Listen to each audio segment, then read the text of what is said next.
Judge, can you hear me now with my? I can, Okay. Mr. Ash. So on yours, we were showing that we still needed an inventory when we looked on Friday. And since it's a default, were you able to get an inventory in file? When it's a part of my exhibit, it's actually exhibit 1. Okay. But I went ahead and just filed it right now. That's okay. It doesn't, as long as you've got it as an exhibit, it's fine. We just, Oh, okay. I just e-filed it too, but it was a exhibit 1. and then the other issue Judge Hepburn and I had is the return shows that it was the first amended petition that was served. And I know you and I spoke about this briefly last time you were in. Mhm. And there was a second amended petition filed on September 10th of 2021. Right, that we're abandoning that, Judge. I mean, I was gonna. We're going Yes, to put that on the record that you're abandoning that pleading and that you want to proceed under your first amended petition. And Yes. I'll grant authority for that and we'll be good to go. Okay. So it looks like we're ready. How long do you anticipate for your hearing? probably 15 minutes. Okay. All right, let me go ahead and get on the record. We'll get that done.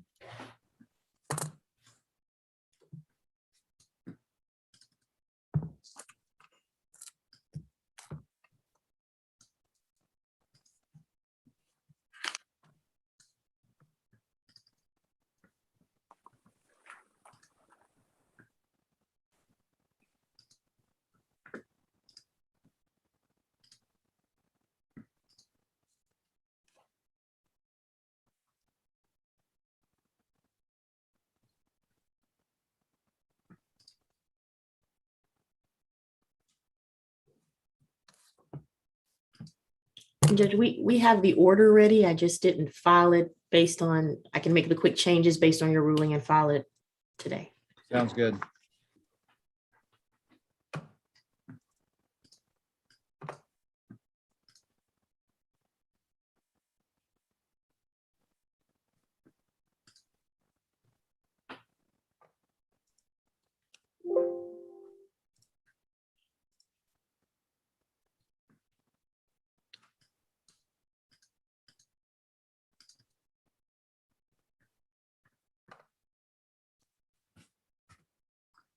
The court's on the record in cause number 20 DCV 276640, the Crampton matter.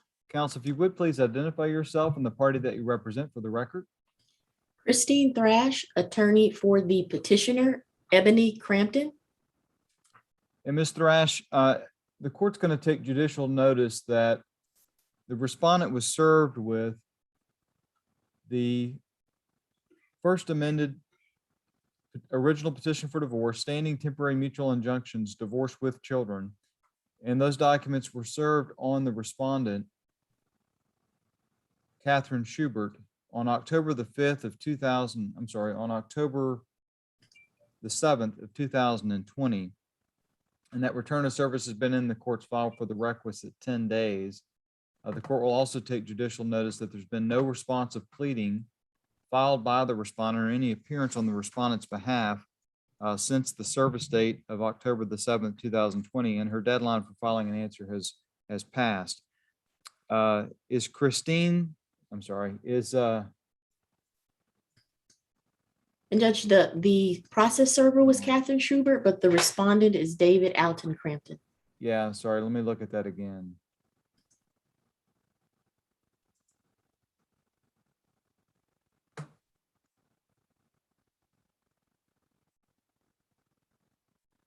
So the affidavit of service filed by Catherine Schubert does show that it was David Allen Crampton, just for the record, that was served. That's the respondent in this case.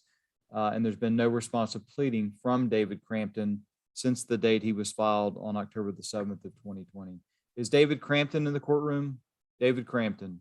No answer. Deputy, if you please call that name in the hallway 3 times. And while the deputy's doing that, the court's going to also take judicial notice that the petitioner has filed a certificate of last known mailing address, as well as a soldiers and sailors affidavit stating that the respondent's not actively serving in the military. There was no response to the respondent's name being called in the courtroom or in the hallway. And then I also noticed, Mr. Ash, that there was a second amended petition for divorce filed. What is your intention on that? Judge Petitioner is abandoning that additional request in the second amended petition and just moving forward with the first amended petition that was filed, or the relief requested in the first amended original petition for divorce filed on September 29th, 2020. The court's going to grant permission to withdraw the second amended petition for divorce and proceed on the first amended petition for divorce. Ms. Crampton, if you would please raise your right hand to be sworn.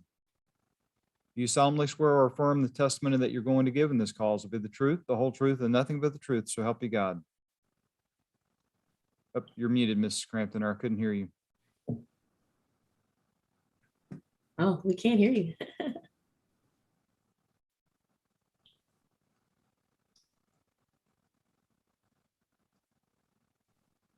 Can you hear me now? Oh, there we go. Yes. Okay. There Do we you go. swear to tell the truth? I do. All right, Ms. Thrash, you may proceed. Can you state your name for the court? Ebony Samoya Crampton. And excuse me, were you married to David Alton Crampton, the respondent, on December 6, 2002? Yes. And did you cease living together as husband and wife on or about August 16, 2019? Yes. And there were 2 children born of this marriage. Is that correct? Yes. Can you just give the court the first name of the child and age? David, 16, Brooklyn, 11.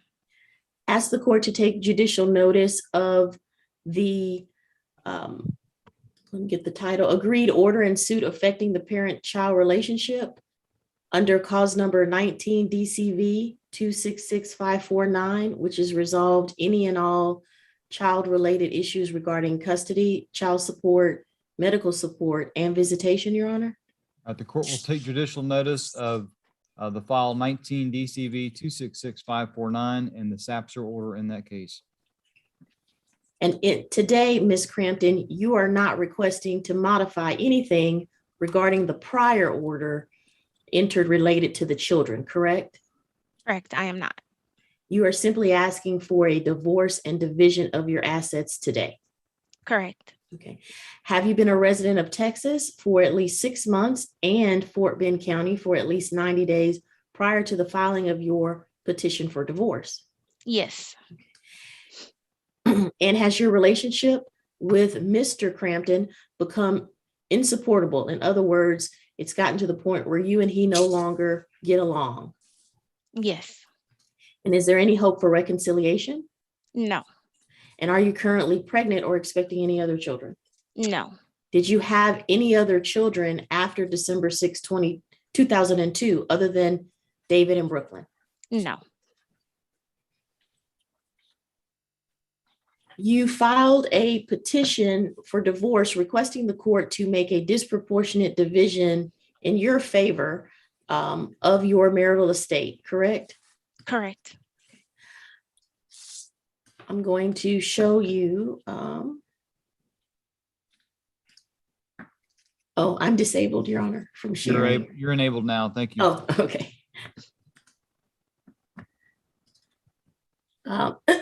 Ms. Crampton, can you see the petitioner's Exhibit 1 in front of you? Yes. Is this the sworn inventory and appraisement? I'm just going to scroll slowly so we don't get dizzy, that you signed before a notary in this case?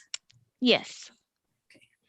And if I were to ask you questions regarding each specific asset, bank account, and debt, would this Exhibit 1 be a summary of all of that property and debt? Yes. And so this is the property and debt you're asking for the court to divide today? Yes. And is this a true and accurate representation, to the best of your knowledge, of all the assets and liabilities regarding your community and separate estate? Yes. Stop sharing that. Now, based on that property, you also prepared a proposed property division. Is that correct? Yes. And is that what you see in front of you marked as Petitioner's Exhibit 7? Yes. And just to go back, Judge, I would offer Petitioner's Exhibit 1. P1 is admitted. And as the Petitioner's Exhibit 7 in front of you, does this lay out your proposed property division resulting in a 60% split in your favor and 40% to the respondent as it relates to the marital estate? Yes. In summary, are you asking the court to award you any furnishing clothing in your possession? Yes. And you're asking to award your husband any furnishing clothing, jewelry, personal items in his possession, correct? Yes. Correct. There is no real estate that exists, correct? No real estate. You also listed various accounts with USAA. Are you asking the court to award you those checking and savings accounts? Yes. To your knowledge, the last that you know, your husband had a Bank of America account. Is that correct? Correct. And you're asking that that account be awarded to him. Yes. You are currently driving a 2018 Audi Q3, correct? Correct. And you are paying the car note on that vehicle, correct? Correct. And you're asking the court to award you that vehicle as well as that car note, correct? Correct. And your husband has a 2005 Toyota Tundra, which you would like the court to award to him. Correct. And you are currently employed, correct? Correct. And how much do you earn a year? 90,000. And is that still with Air Liquid Enhanced? And now I'm work for BGE. BG, okay.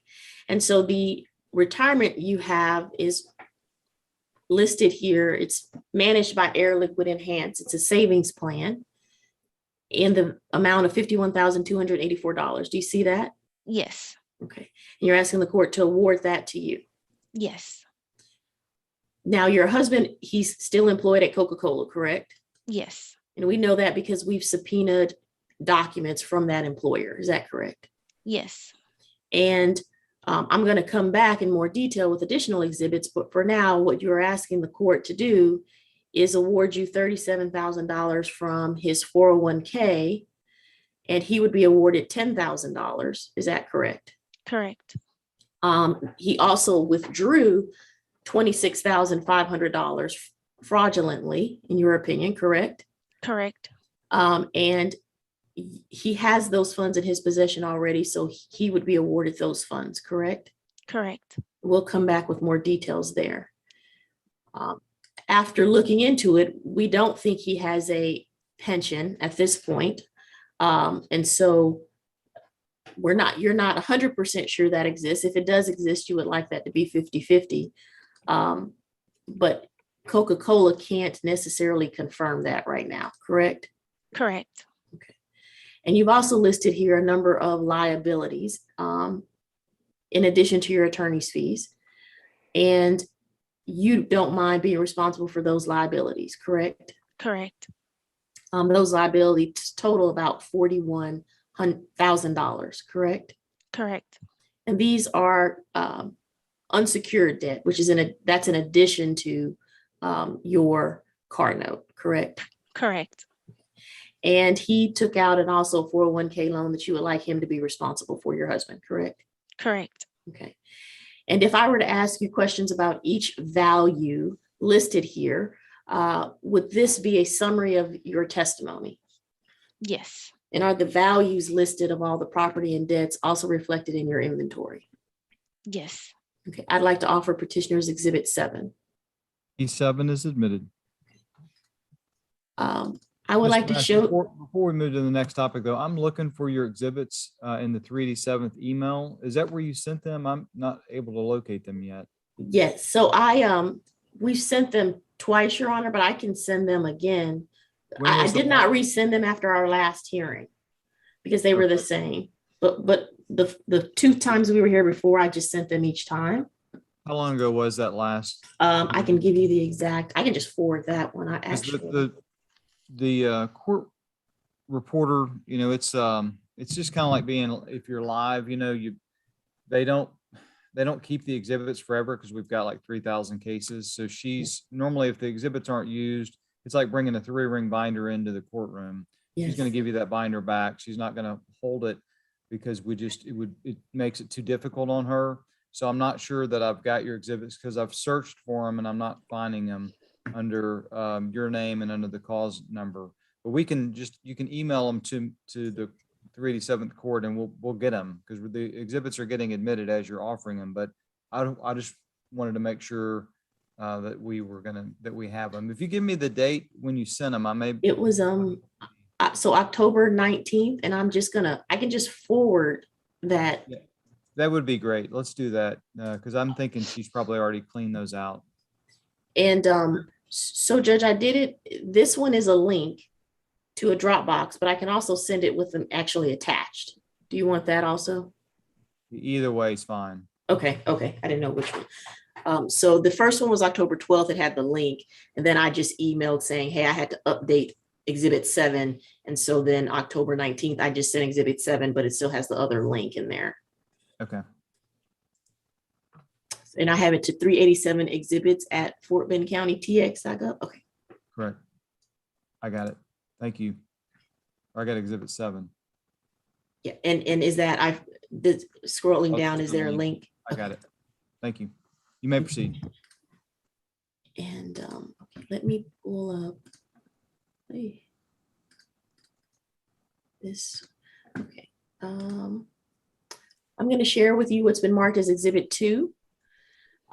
Is this the company pension plan benefit election form that we discovered after subpoenaing Coca-Cola, your husband's current employer?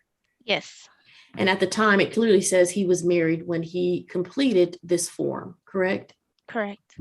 And if we scroll down, there was a lump sum payment of $30,000 that he received.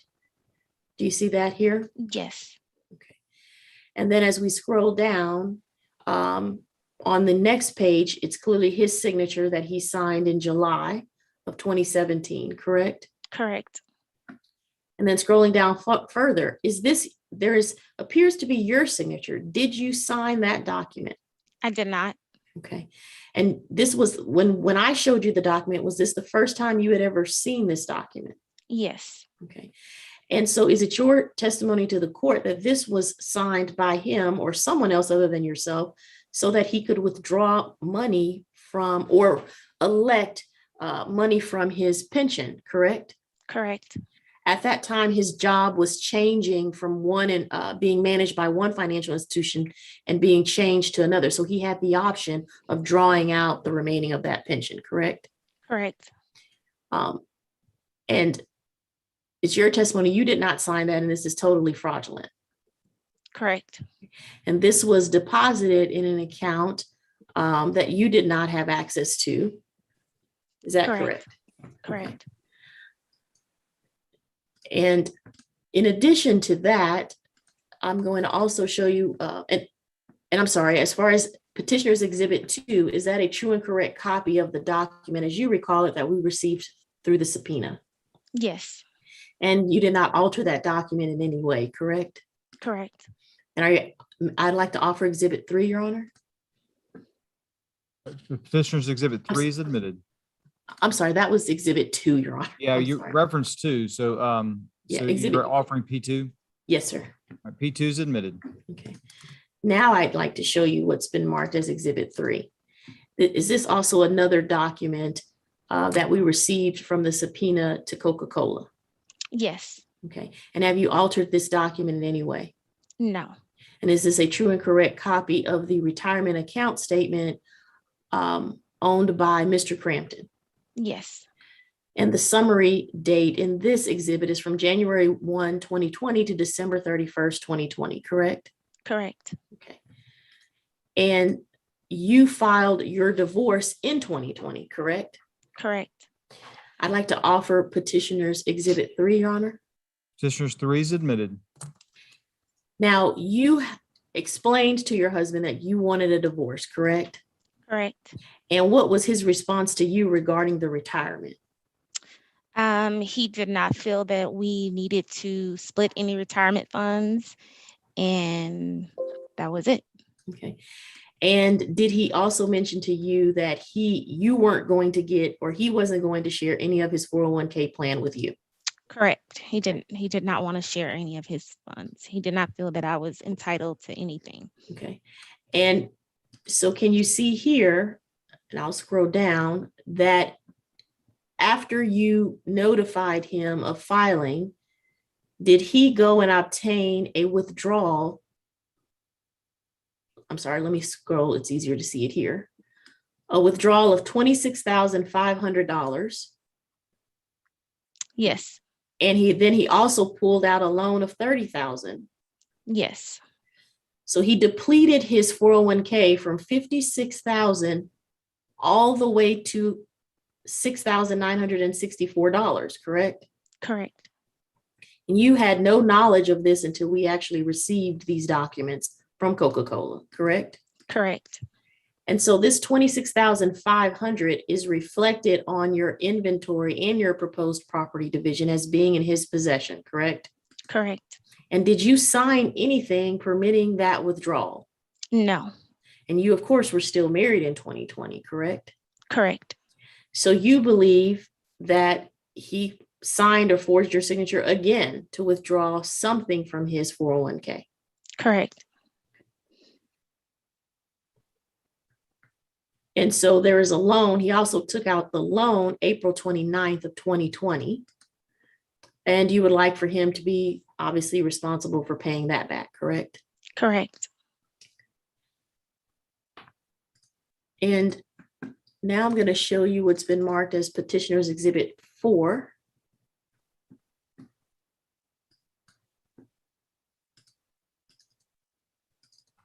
And this is the most recent we could get at the end of the quarter of what the current statement is from retirement account value from Coca-Cola. Is that what you see there as Petitioner's Exhibit 4? Yes. And that summary statement ends as of September 22nd, 2021, correct? Correct. And is it your understanding that he has been paying back the loan, and so that balance has increased now to $19,873? Yes. Okay. And this is a true and correct copy of that retirement statement? Yes. And have you altered this document in any way? No. I'd like to offer Petitioner's Exhibit 4. P4 is admitted. And just for the court's reference, this is the loan activity, showing that the original balance of $30,000 of the loan taken in 2020 has been being paid down. And so that balance is decreasing because he's required to pay that back to his employer. And so you see that, correct, Ms. Crampton? Yes. Okay.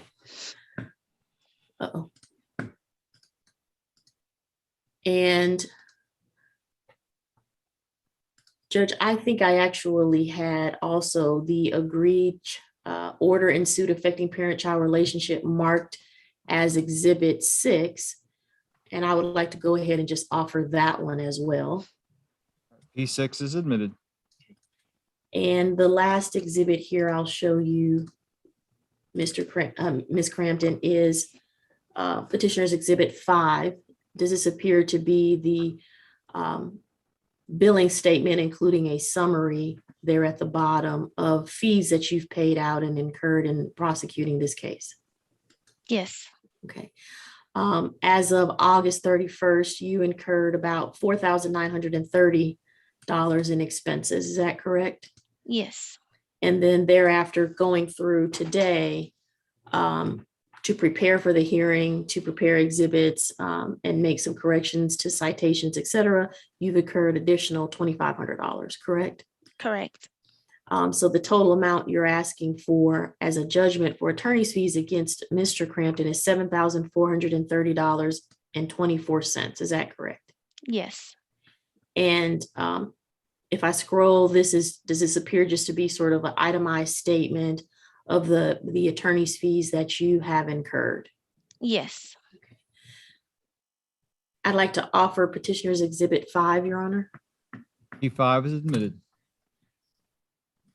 Could you have prosecuted this case on your own without the assistance of an attorney? No. And do you believe that you have incurred additional fees to try to uncover some of the fraudulent withdrawals of Mr. Crampton's 401k account? Yes. Okay. And do you believe that it would be a fair and just division to award those attorney's fees against him, considering his failure to cooperate in this process or even file an answer? Yes.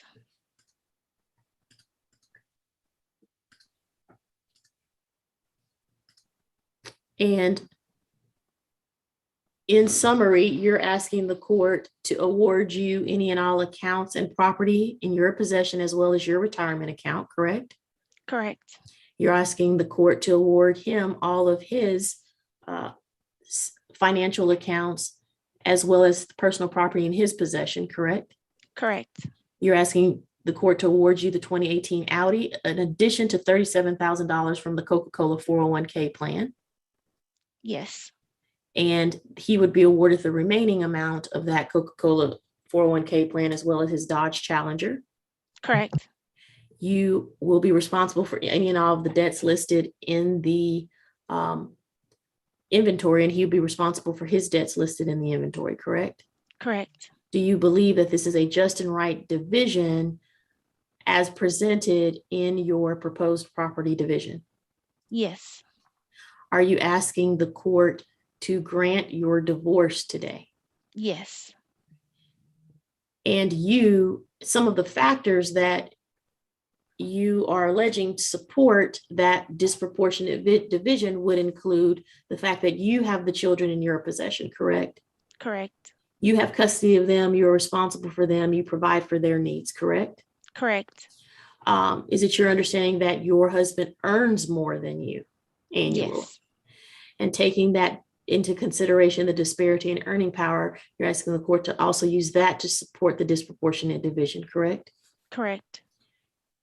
As it relates to you taking on more of the community indebtedness, because that debt was accumulated by both of you, but it's in your name. The credit cards are in your name.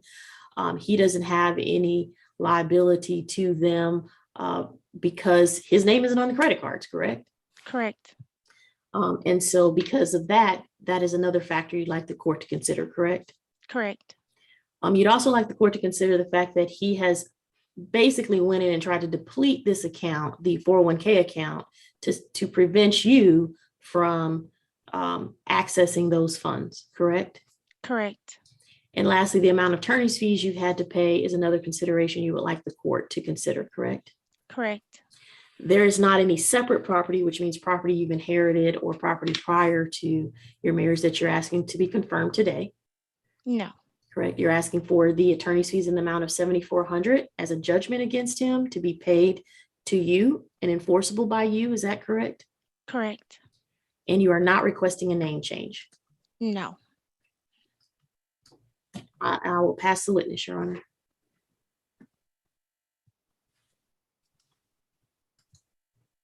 Okay, thank you.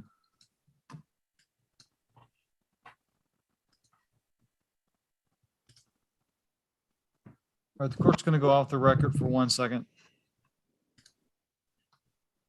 All right, I'm just looking at the proposed property division.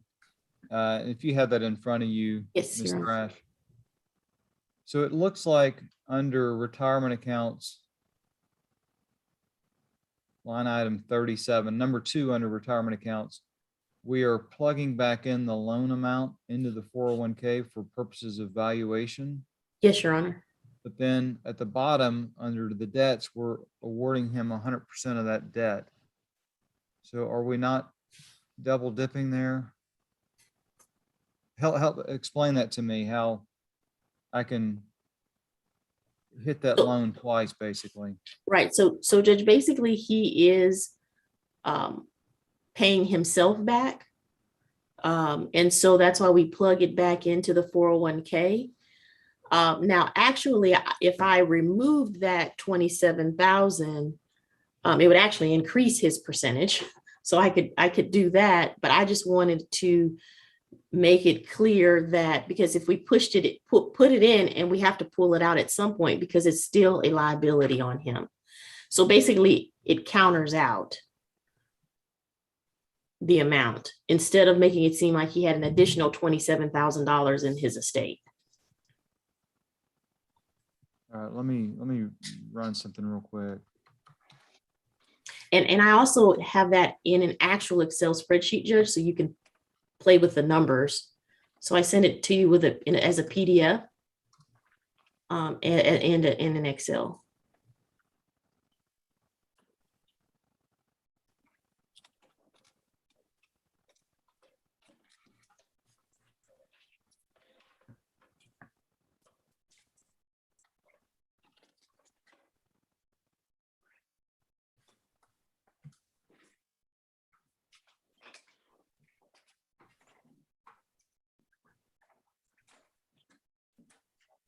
Yep.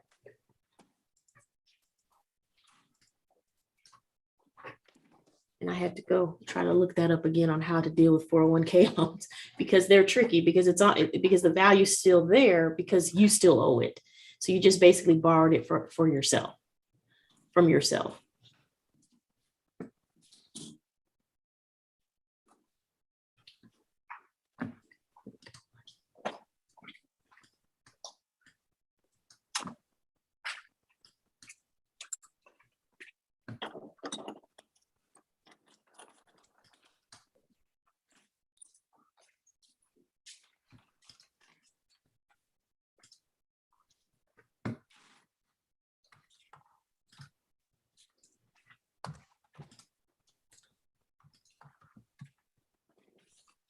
So see, Judge, because if I remove it, then it pushes him to 53%, but that's technically right, because he still owes it. Yeah, I get, when we take out if we just say he's paying the loan and he gets the net value of the 401k, then it shows he's getting a majority of the estate. Right. But he actually still owes that amount. So I had to build it. I just couldn't build it in under an asset. I had to.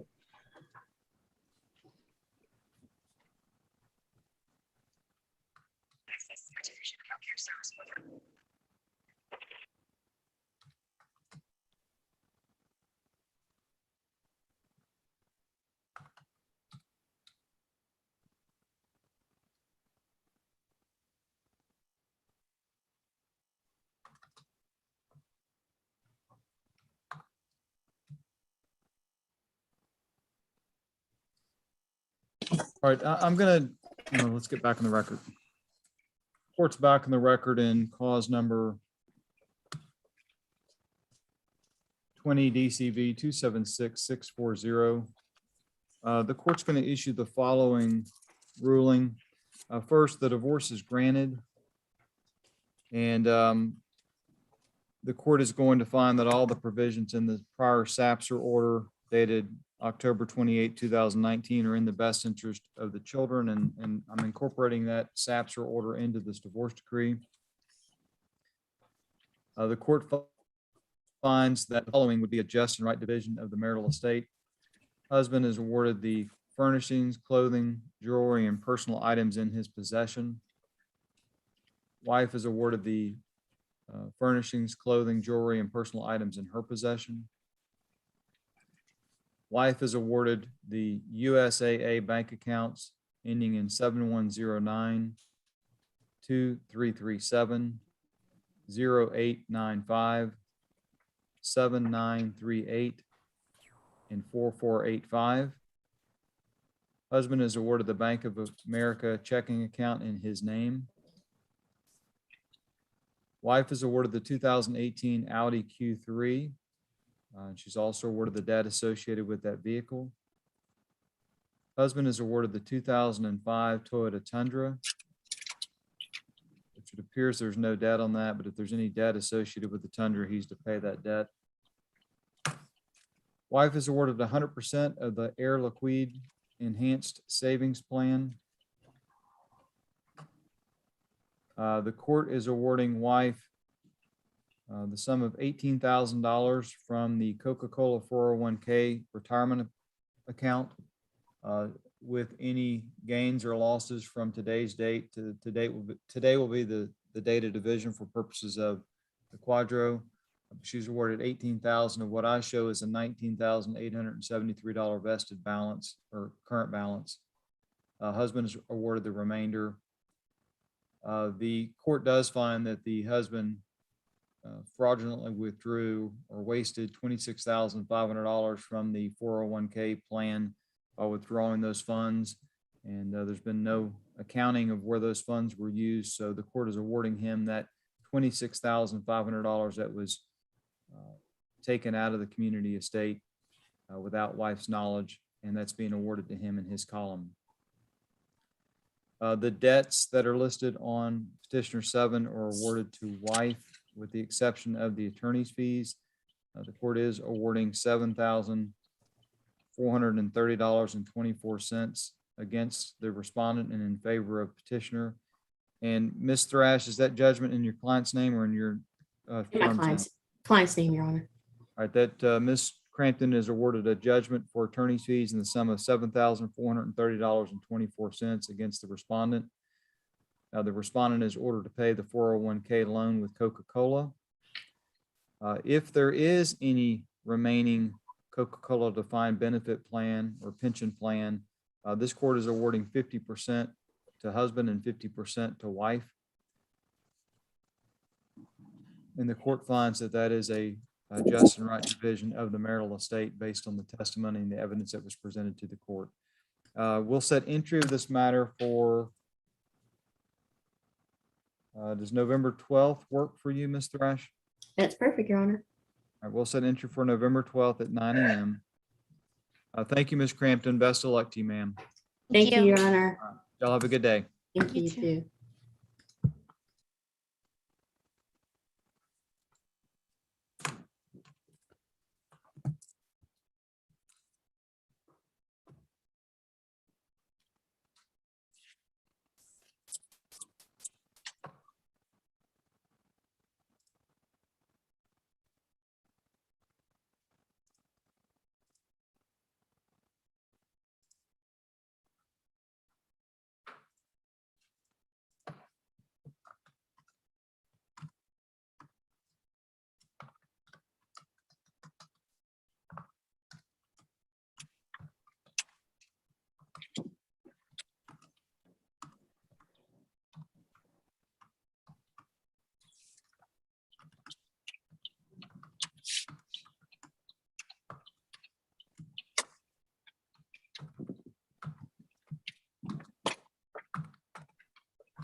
Okay, sorry about that wait. That took longer than the lawyer had announced, but we're going to go ahead and pick up with the next case, which I show is Miss Lucas.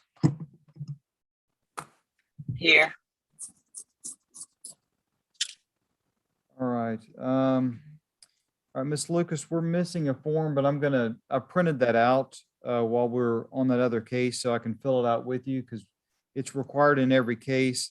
And I'm just going to ask you for the information and I can fill it out for you. But let me look and see if there's anything else here. 2, 7, 3, 6, 7, 8.